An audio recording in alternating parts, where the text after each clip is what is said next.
kelompok 7. Di sini kami akan membahas masuk dan berkembangnya agama Islam di Indonesia. Kami akan membahas 3 poin, yaitu yang pertama Barus, Demak, dan Samudra Pasai. Untuk materi pertama kami persilakan kepada Pak.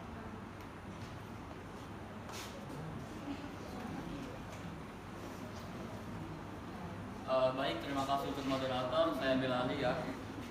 Di sini saya akan membahas tentang Barus. Barus menjadi salah satu kota tertua di Indonesia. Pernyataan tersebut diperkuat oleh catatan literatur kuno dari bangsa Arab, India, Tamil, Yunani, Syria, Armenia, hingga Tiongkok yang menyebutkan nama Barus sebagai kota di wilayah Indonesia. Menurut Barus yang sekarang kita kenal ini dulunya adalah sebuah pesisir pantai yang dekat dengan laut, atau paling tidak Barus itu merupakan rawa-rawa yang dalam. Seiring dengan perubahan ekologis, laut atau rawa-rawa tersebut berubah menjadi daratan. Kasusnya sama seperti kota Cina. Nah, lalu kota Barus diyakini sebagai titik dari awal atau titik nol peradaban dan persebaran ajaran agama Islam di Indonesia. Pendapat ini berdasarkan fakta kalau Barus menjadi kota pelabuhan yang sangat ramai dikunjungi oleh para pedagang dari berbagai penjuru dunia di zaman dahulu, sehingga memungkinkan para pedagang Islam yang dari Timur Tengah masuk dan menetap di wilayah ini. Para pedagang ini singgah, dan itu juga tidak sedikit jumlahnya. Mereka melakukan misi dakwah dan juga menyebarkan ajaran agama Islam. Nah, masuk ke benang merah antara Barus dengan Islam. Ditemukannya sebuah makam kuno yang dikenal dengan makam Mahligai. Salah satu nisan di dalam makam Mahligai ini bertuliskan tahun 48 Hijriah atau setara dengan 661 Masehi. Berdasarkan peta sejarahnya, masa itu berlangsung sama dengan masanya wafatnya Khalifah Ali bin Abi Thalib dan berdirinya kekhalifahan Bani Umayyah di Timur Tengah. Nah, selain makam Mahligai, juga ditemukan tuh sebuah makam tua lainnya di wilayah Barus, yaitu makam Papan Tinggi yang letaknya di desa Pananggahan, Barus Utara. Makam ini dikenal dengan komplek makam Papan Tinggi. Komplek makam Papan Tinggi itu berada di puncak bukit desa Penanggahan, kecamatan Barus Utara, Kabupaten Tapanuli Tengah, dengan ketinggian 3.000 meter lebih dari permukaan laut. Nah, apa sih isi dari makam tersebut? Nah, di dalam komplek makam Mahligai itu terdapat beberapa makam para ulama seperti Syekh Lakuddin, Syekh Zainal Abidin Ilyas Samsudin, Imam Khatib Mudah, dan lain sebagainya. Makam Papan Tinggi terdapat 7 buah makam. Salah satunya berisikan makam Syekh Mahmud. Beliau adalah seorang pendatang dari Yaman pada abad ke-7 Masehi. Dia juga merupakan saudagar dari Arab yang menyebarkan Islam pertama di Indonesia. Dipercaya juga sebagai sahabat dari Nabi Muhammad yang melakukan misi dakwah untuk menyebarkan ajaran Islam. Nah, jadi kita lihat pada gambar pertama ini tuh makam Syekh Mahmud ya, di komplek makam Papan Tinggi. Panjangnya itu sekitar 7-8 meter.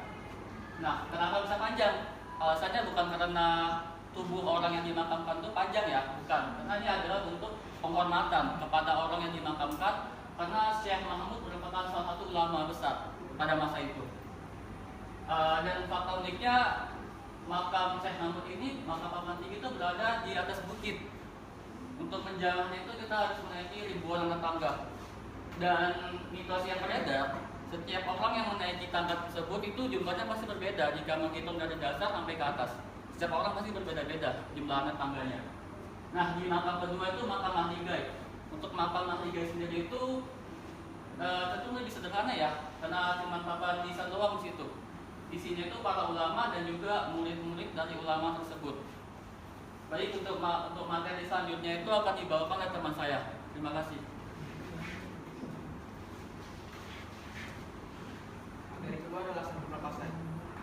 Kerajaan Samudra Pasai terletak di Aceh dan merupakan kerajaan Islam pertama di Indonesia. Kerajaan ini didirikan oleh Mewyah Silu pada tahun 1267 Masehi. Ditemukannya makam Raja-Raja Pasai di Kampung Dudong, Aceh Utara menjadi bukti-bukti arkeologis keberadaan kerajaan ini. Aceh juga menjadi kawasan pertama di Indonesia yang menerima Islam. Islam dengan mudahnya berkembang di kawasan ini, terlebih setelah sultannya memeluk agama Islam. Selanjutnya adalah sang pendiri Kesultanan Samudra Pasai. Sultan Malik Al-Saleh adalah salah satu seorang pendiri dari kerajaan Islam pertama di Indonesia, yaitu Kesultanan Samudra Pasai. Sebelum Malikus Saleh dinobatkan menjadi sultan, dulu kerajaan Pasai dipimpin oleh raja-raja kecil yang tidak menganut agama. Dikenal sebagai raja yang saleh dan bijaksana, Sultan Malikus Saleh satu-satunya raja yang lancar membaca Al-Quran pada abad ke-13 dahulu. Ia juga mengirimkan utusan-utusan kerajaannya ke berbagai daerah untuk menyebarkan agama Islam. Selanjutnya akan dibacakan oleh teman saya.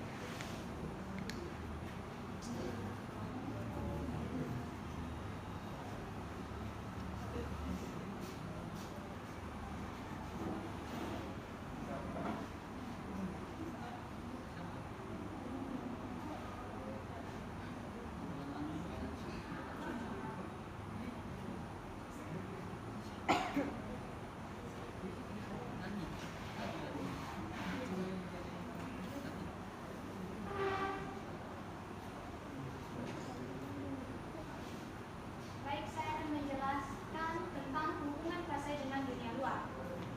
Kerajaan Samudra Pasai dikenal luas juga oleh negara-negara luar, seperti dari sumber-sumber tertulis Cina menyebutkan bahwa utusan Pasai secara rutin datang ke Cina untuk menyerahkan peti.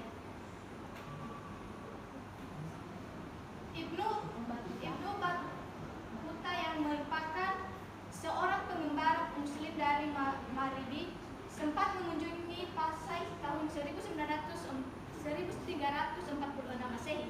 Selain itu, Sultan Qasim mengirimkan utusannya ke Ceylon, India Barat pada tahun 1282 Masehi. Ini membuktikan bahwa Pasai berhasil memiliki relasi yang cukup luas dengan kerajaan luar. Lanjut.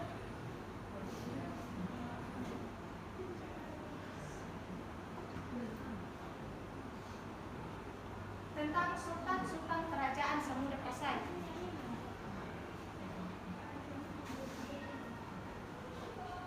Ada beberapa sultan-sultan kerajaan Samudra Pasai, yaitu yang pertama yaitu Sultan Malikus Saleh. Sultan Malikus Saleh ini yaitu merupakan salah satu sultan awal kerajaan Samudra Pasai yang memainkan peran kunci dalam penyebaran Islam di wilayah tersebut pada abad ke-13. Yang kedua yaitu Sultan Muhammad Malikul Zahir. Sultan Muhammad Malikul Zahir ini yaitu yang meneruskan warisan ayahnya Malikul Saleh dan yang berkontribusi pada perkembangan politik ekonomi Pasai pada abad ke-14. Yang ketiga yaitu Sultan Mahmud Malik Az-Zahir, yang dikenal sebagai sultan yang memperkuat pertahanan Pasai dan memainkan peran penting dalam mempertahankan kemerdekaan dari pengaruh luar. Dan yang keempat yaitu Sultan Ahmad Malik Az-Zahir, yaitu yang melanjutkan kepemimpinan ayahnya Sultan Mahmud dan yang memainkan peran penting dalam menjaga stabilitas dan pertumbuhan ekonomi kerajaan. Yang kelima yaitu Sultan Zaid Al-Abidin Malik Az-Zahir, yang merupakan salah satu sultan yang memerintah pada abad ke-15 dan konon dikenal sebagai penguasa yang bijaksana dan adil. Yang keenam yaitu Sultan Mahrasia, yaitu sultan ini mungkin terbatas, ia mungkin memegang peran penting dalam sejarah kerajaan Samudra Pasai pada periode tertentu.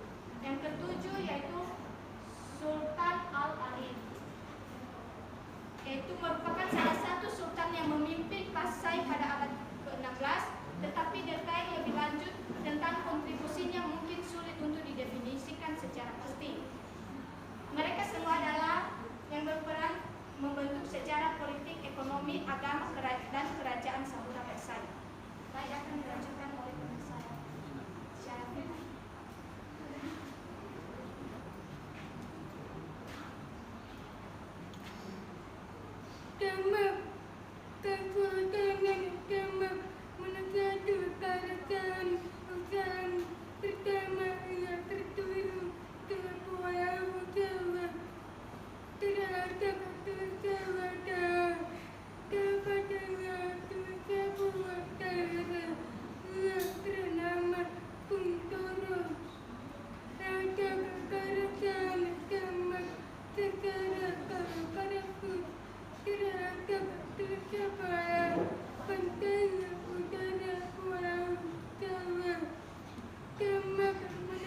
9 tokoh penyebar Islam di Pulau Jawa yang dikenal sebagai Wali Songo memiliki kontribusi dalam berdirinya Kesultanan Demak.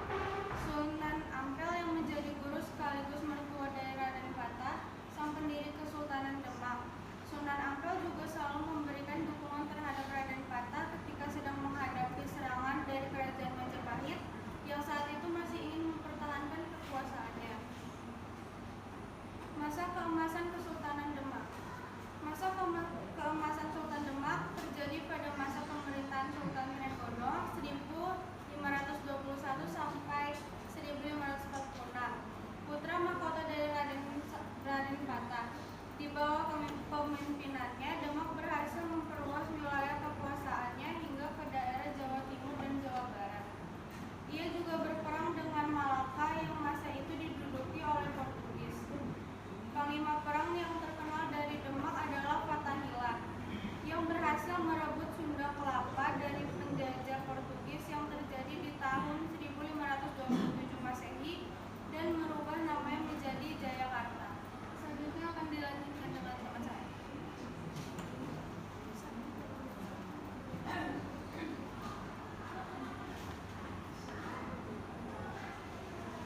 Baik, saya akan melanjutkan menjelaskan tentang keruntuhan Kesultanan Demak. Kemunduran dan keruntuhan Kesultanan Demak dimulai setelah wafatnya Sultan Trenggono pada tahun 1546 Masehi. Terjadinya perebutan kekuasaan antara putra-putranya dan para adipati lainnya. Lalu terjadi masalah internal perebutan kekuasaan, pembunuhan yang dilakukan oleh orang dalam kerajaan sendiri, sehingga menyebabkan perpecahan di dalamnya. Contoh perpecahan lain yang terjadi yaitu tentang perselisihan antara penguasa Demak yang berusaha memperluas wilayah kekuasaannya dan pertentangan di antara kelompok kekuasaan yang bersaing untuk mendominasi sultanat.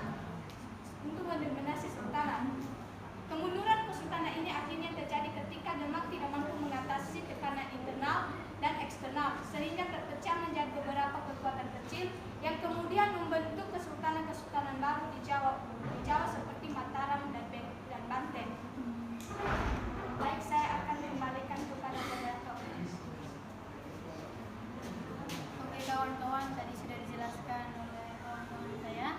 Jadi di sini saya akan menyimpulkan dari materi kami, masuknya Islam, masuk dan berkembangnya Islam di Indonesia. Jadi kesimpulan dari materi ini adalah bahwasanya Islam pertama kali menjajakkan kakinya di daerah baru Sumatera Utara. Lalu berkembangnya Islam menjadi lebih besar ketika Kesultanan Sumatera Pasai muncul di ujung pulau Sumatera. Dan di Jawa Islam mulai menyebar karena bantuan dari Wali Songo dan dukungan dari Kesultanan Demak. Islam dengan mudah diterima oleh masyarakat kala itu dikarenakan sejarah panjang keragaman budaya dan toleransi antar agama di negara ini. Penduduk Indonesia memiliki tradisi konsumtif yang memungkinkan berbagai agama hidup berdampingan secara damai. Selain itu, Islam telah menjadi bagian integral dari kehidupan masyarakat Indonesia selama berabad-abad, sehingga telah terjadi akulturasi antara Islam dan budaya lokal. Hal ini menciptakan feodal kuat untuk toleransi dan kerukunan antar umat beragama di Indonesia. Baik teman-teman, di sini kami akan membuka sesi pertanyaan.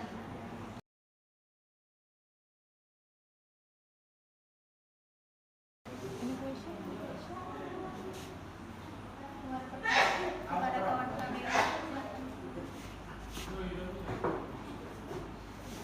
Untuk Wansi. Oke, silakan kepada Wansi. Perkenalkan, saya Wandriani Nenggolan dengan NIM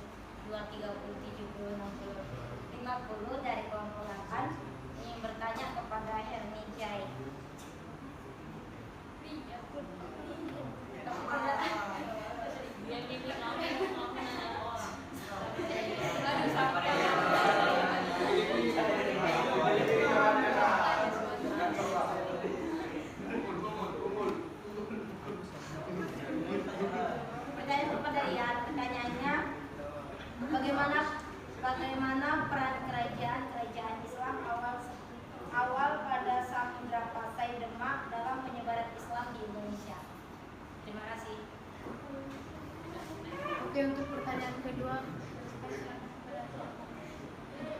saya silakan kepada Najwa. Saya Nazwa dari kelompok 8 ingin bertanya pada Syarifina, dari mana asal usul kerajaan Demak itu bisa menjadi kerajaan Islam, sedangkan Demak itu kan bekas dari kerajaan Majapahit, jadi antaranya dia bisa membangun lagi kerajaan Majapahit itu, dari mana dia bisa menjadi kerajaan Islam? Pertanyaan selanjutnya kepada kawan kami yang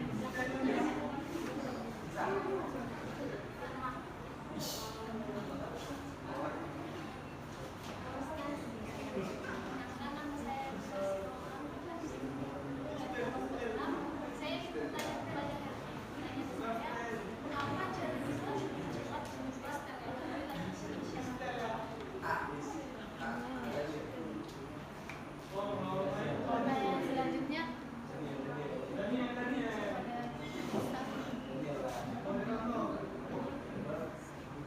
pada sini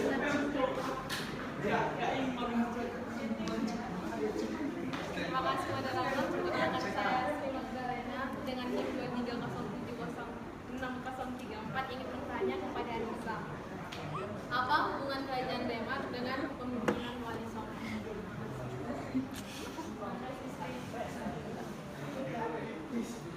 untuk pertanyaan selanjutnya silakan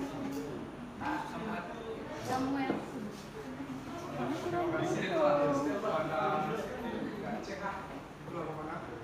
Menurut saya bahwa disebut tadi di PPT disebutkan mengatakan bahwa Barus itu merupakan titik nol peradaban Islam di Indonesia. Tapi mengapa? Kenapa sering kali hargai orang yang hanya bertanya? Ya, saya ulang ya. Disebutkan tadi bahwa di PPT mengatakan bahwa Barus itu merupakan titik nol peradaban Islam di Indonesia. Tapi mengapa malah di Aceh terbentuknya suatu kerajaan Islam pertama kali di Indonesia, yaitu Samudra Pasai? Kenapa nggak di Barus ada gitu sebetulnya kerajaan Islam? Pertanyaan selanjutnya kepada yang paling cepat ya. Daniel. Baik moderator, pertanyaan saya adalah perkenalkan nama saya Daniel Bini. Pertanyaan saya adalah mengapa kerajaan Islam di Nusantara pertama kali muncul di Samudra Pasai? Mengapa bukan di kerajaan Demak? Terima kasih.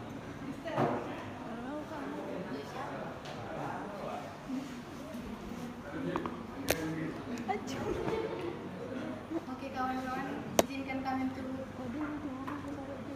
menjawab pertanyaan dari kawan-kawan kalian.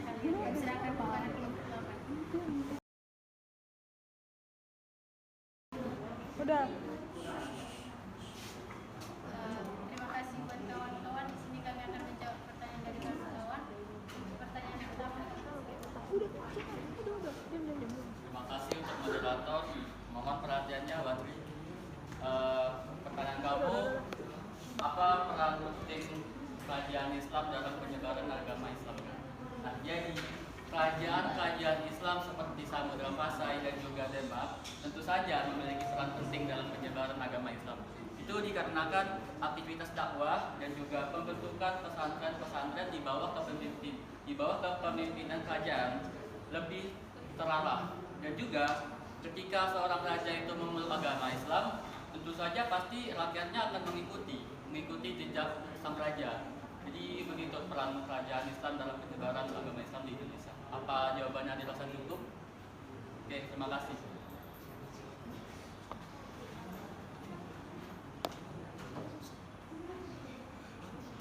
Pada pertanyaan yang kedua,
Islam di wilayah Nusantara pada masa itu? Apakah ada jawaban? Saya akan menjawab pertanyaan dari Irma. Pertanyaannya yaitu, mengapa ajaran Islam cepat menyebar melalui lapisan masyarakat bawah? Ajaran Islam menyebar cepat di kalangan lapisan masyarakat bawah karena seringkali menekankan kesederhanaan, keadilan sosial, dan kebersamaan. Ada beberapa faktor yang menjelaskan mengapa ajaran Islam cepat menyebar melalui lapisan masyarakat bawah, yaitu satu, kesederhanaan ajaran Islam. Ajaran Islam menekankan kesederhanaan dan kemudahan dalam menjalankan ibadah. Hal ini membuat ajaran Islam mudah dipahami dan diikuti oleh masyarakat bawah yang umumnya memiliki tingkat pendidikan yang rendah. Yang kedua yaitu keadilan sosial. Ajaran Islam juga menekankan pentingnya keadilan sosial dan perlindungan terhadap kaum lemah. Hal ini membuat ajaran Islam menarik bagi masyarakat bawah yang seringkali merasa terpinggirkan dan tidak adil dalam sistem sosial yang ada. Yang ketiga adalah peran ulama dan tokoh agama. Ulama dan tokoh agama memiliki peran penting dalam penyebaran ajaran Islam di kalangan masyarakat bawah. Mereka berinteraksi langsung dengan masyarakat, memberikan pengajaran agama, dan memberikan bimbingan spiritual. Yang keempat yaitu pendidikan agama. Pendidikan agama terutama melalui pesantren memainkan peran penting dalam penyebaran ajaran Islam di kalangan masyarakat bawah. Pesantren memiliki pendidikan agama yang terjangkau dan mudah diakses oleh masyarakat bawah. Yang kelima yaitu solidaritas dan jaringan sosial. Masyarakat bawah seringkali hidup dalam komunitas yang erat dan memiliki jaringan sosial yang kuat. Ketika ada individu atau kelompok yang memeluk agama Islam, mereka dapat dengan mudah membagikan ajaran dan pengalaman mereka kepada anggota komunitas lainnya. Apakah jawaban?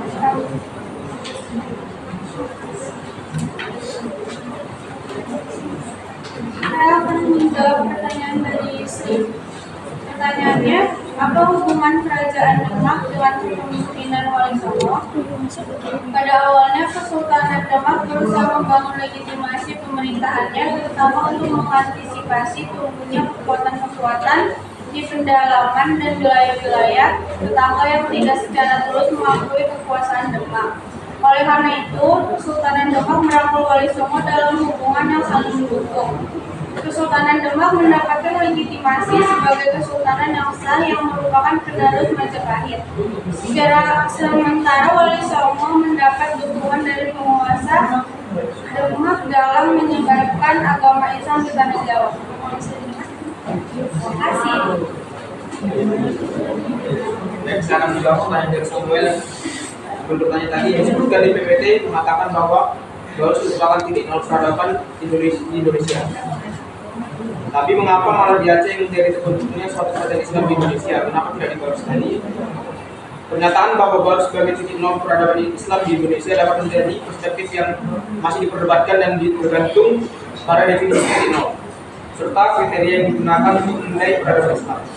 Ada beberapa faktor sejarah dan konteks yang menjelaskan mengapa Aceh lebih sering diidentifikasikan sebagai pusat awal peradaban Islam di Indonesia. Pertama adalah kedatangan Islam. Kedatangan Islam ke wilayah kerajaan Indonesia tidak selalu diikuti dengan pembentukan kerajaan Islam. Sementara baru dapat menjadi salah satu tempat awal penyebaran Islam di Nusantara. Pembentukan kerajaan Islam memerlukan proses yang lebih kompleks. Faktor kedua adalah faktor politik dan sosial. Aceh memiliki faktor politik dan sosial yang mendukung pembentukan kerajaan Islam. Kondisi geografis Aceh yang strategis untuk perdagangan, dukungan penduduk lokal, dan kepemimpinan yang kuat merupakan faktor-faktor yang mendukung perkembangan kerajaan Islam di Aceh. Faktor ketiga adalah peran Kesultanan Aceh. Kesultanan Aceh atau yang bisa disebut dengan Samudra Pasai merupakan salah satu entitas politik Islam pertama yang muncul di wilayah Indonesia. Kesultanan ini menjadi pusat agama dan perdagangan, menjadikan Aceh sebagai pusat kebudayaan dan peradaban Islam pada masa itu. Faktor yang keempat, pentingnya perdagangan. Barus terkenal sebagai pusat perdagangan rempah-rempah, terutama kapal Barus.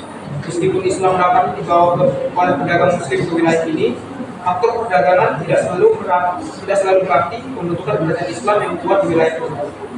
Faktor yang kelima adalah pengaruh global. Pengaruh global pada masa itu, terutama melalui jaringan perdagangan dan hubungan diplomatik, dapat mempengaruhi pembentukan dan perkembangan kerajaan Islam. Kesultanan Aceh berhasil membangun hubungan dengan negara-negara Islam di Timur Tengah dan Asia, memperkuat posisinya sebagai pusat peradaban Islam. Apakah dapat diterima?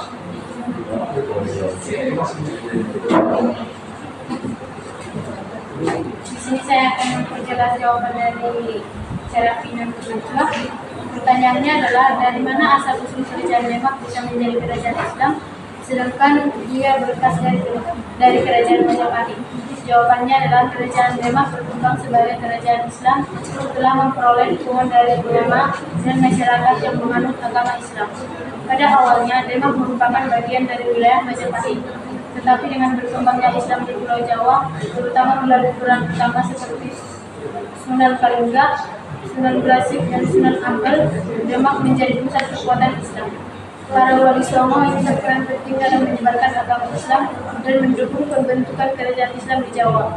Melalui proses konservasi dan dukungan dari masyarakat, Demak kemungkinan muncul sebagai kerajaan Islam yang kuat dan menggantikan peran Majapahit. Terima kasih. Sekian presentasi kami. Jika ada kesenangan selanjutnya. Oke,